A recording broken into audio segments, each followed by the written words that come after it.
Do you have a great Paul Bearer story? Oh my gosh. How long you got? Yeah. Man, I got to think about that. I don't want to get heat, but Paul was evil.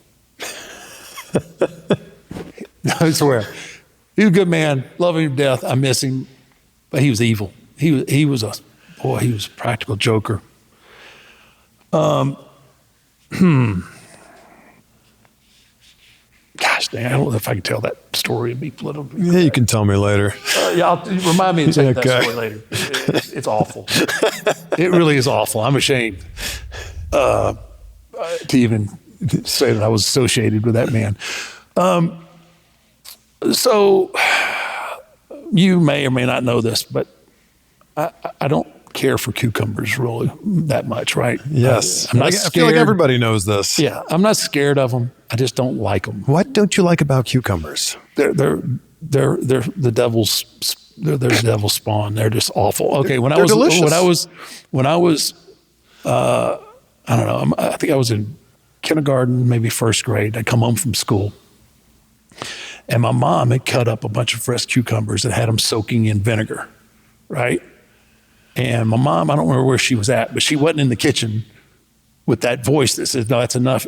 You've ate enough," right? So I end up eating this bowl. I'm 5 or 6 years old. I eat this bowl of cucumbers in vinegar, and I get so sick. I puked my guts out. And from that moment on, for years, I couldn't, if I even smelled cucumber, I would get nauseous. So, and even to this day, I can, like, every once in a while, I'll be in a sushi restaurant and they'll screw up. Like, sometimes I can move them aside and pick them out, but anyway. Have you seen those Maury Povich episodes where people are scared of like tinfoil or olives? Yes, yeah. I'm not that bad. I mean, I can like, you can put one on the table and I'm gonna be all right, but I don't want to like to smell it, and I sure as hell don't want to taste one. Has someone ever made you try to autograph one? Yes, actually. Yeah. Did you autograph No, it? I threw it. They were pissed too. And I don't care. I used to be a smart ass with somebody else. I ain't signing that shit. But so this is going back before cell phones. Anyway, like we had pagers. Okay. Yeah. So anyway, I get a page, and it was from the office, right? 203 number. And I said, we'd ordered food. We're sitting in a restaurant. Brian Adams, Paul Bearer, and myself. Brian Adams is just as bad as Paul Bearer when it comes to ribs, by the way. And so I go to find me a payphone so I can call and see what's going on. So I come back, and both of them are just look like two little angels sitting there, right? And I'm like, all right, what'd y'all do? Because Brian and Paul were the only people that would rib me. Nobody else ribbed me. I was like, what'd y'all do? And then I'm looking around, and Paul's eating salad. I'm thinking salad. Oh, he's put a cucumber on something, because the food came while I was gone. So I think I had ordered a burger. So I'm going through the burger and looking at everything, moving the fries and everything around. And they're like, what are you doing? I'm like, I know you did something. One of you two did something. And Brian's like, what would I do? What would I do? And I'm like, just shut up. Eat your food. One of you did something. I don't know what it is. So, I mean, I go through all my food. I lift it up. I make sure I'm not setting on anything. I'm thoroughly convinced, okay, all right, maybe I'm just being a little bit paranoid. So I take a bite of burger, great burger, dip my fries in ketchup, eat it. Oh, it's good. Grab my iced tea, go to wash it down. Paul had put a cucumber in the bottom of my glass, perfectly flat, so I couldn't see it until it was like one of those, and I see it, and I get a spit pop from him. Paul spits out his food. Brian always like, what the hell? Call the manager. I'm like, shut up, you MFer. And I'm like, which one of you did it?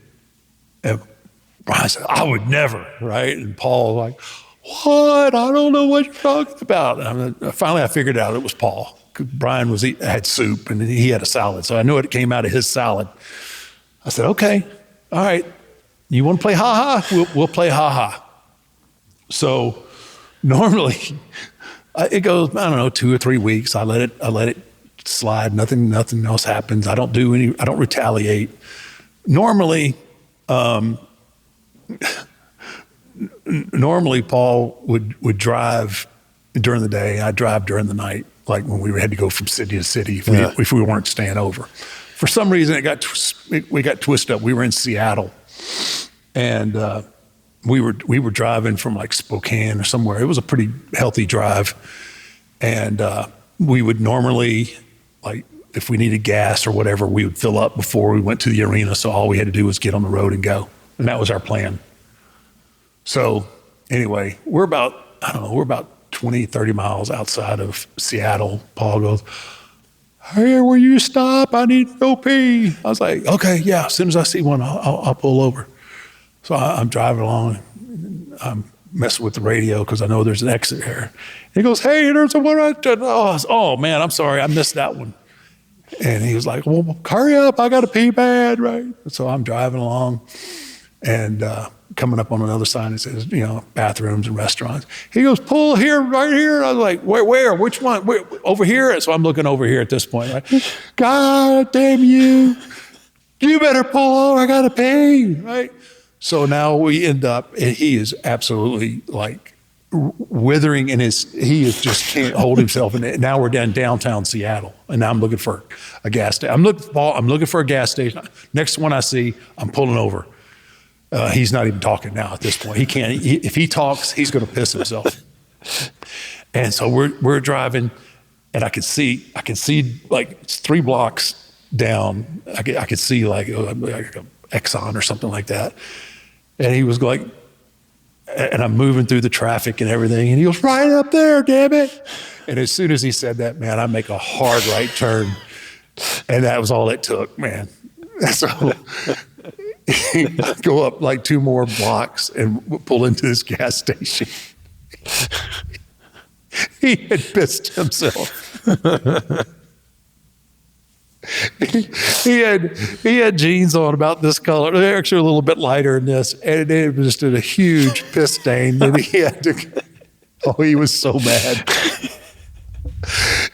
So I fill the car up, and he's looking for a jacket or something to wrap around him, and I can't hold. My ribs are starting to hurt laughing so hard at him. And finally, he gets in, and he's blowed up like a puffer fish. He is so mad at me. And I was like, Paul, what? No, he's just so pissy now, right? I said, I don't like cucumbers. And he just looks at me like Paul Bear would look at me, right? And he's just like, damn you to hell. We pulled up, and this is like, the old school arenas, like, we had to pull up, and there's fans everywhere.